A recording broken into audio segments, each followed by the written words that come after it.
తాకట్టులో ఉన్న బంగారాన్ని విడిపించి ఆ రోజు ఆన్లైన్ ధరకే కొంటుంది కొమ్మూరి గోల్డ్.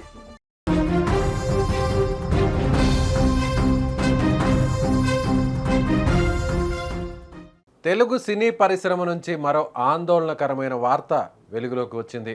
పవన్ కళ్యాణ్ హీరోగా నటించిన గబ్బర్ సింగ్ సినిమాతో ప్రేక్షకులకు గుర్తింపు పొందిన నటుడు రమేష్ తీవ్ర అనారోగ్యానికి గురయ్యారు. ఆయనకు అకస్మాత్తుగా బ్రెయిన్ స్ట్రోక్ రావడంతో కుటుంబ సభ్యులు వెంటనే హైదరాబాద్లోని అపోలో హాస్పిటల్కు తరలించారు. ప్రస్తుతం ఆయనకు నిపుణులైన వైద్యులు అత్యవసర చికిత్సను అందిస్తున్నారు. ఈ విషయం తెలుసుకున్న అభిమానులు ఆయన త్వరగా కోలుకోవాలంటూ ప్రార్థిస్తున్నారు. నటుడు రమేష్కు ఒక్కసారిగా అనారోగ్య సమస్య తలెత్తడంతో కుటుంబ సభ్యులు ఆలస్యం చేయకుండా అపోలో హాస్పిటల్కు తీసుకెళ్లారు.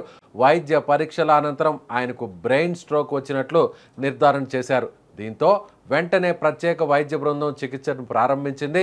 ప్రస్తుతం ఆయన్ను ఐసీయూలో ఉంచి ఎప్పటికప్పుడు ఆరోగ్య పరిస్థితిని పర్యవేక్షిస్తున్నారు వైద్యులు. మెదడుకు సంబంధించిన సమస్య కావడంతో వైద్యులు అత్యంత జాగ్రత్తగా చికిత్స అందిస్తున్నారు. ప్రస్తుతం అపోలో హాస్పిటల్ వైద్య బృందం రమేష్కు అవసరమైన అన్ని చికిత్సలను అందిస్తున్నారు. అయితే ఆయన ఆరోగ్య పరిస్థితి ఇంకా విషమంగానే ఉన్నట్లు వైద్యులు వెల్లడించినట్లు తెలుస్తుంది. ప్రస్తుతం వైద్యులు నిరంతర పర్యవేక్షణలో ఉంచి అన్ని రకాల చికిత్సలను అందిస్తున్నారు. ఈ వార్త బయటకు రావడంతో పలువురు సినీ ప్రముఖులు, అభిమానులు సోషల్ మీడియా వేదికగా స్పందిస్తున్నారు. రమేష్ త్వరగా కోలుకొని మళ్ళీ ఆరోగ్యంగా తిరిగి రావాలని ఆకాంక్షిస్తున్నారు.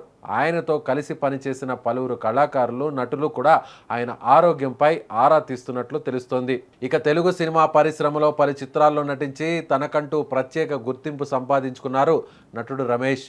ముఖ్యంగా గబ్బర్ సింగ్ సినిమాలో ఆయన పోషించిన పాత్ర ప్రేక్షకులకు బాగా గుర్తుండిపోయింది.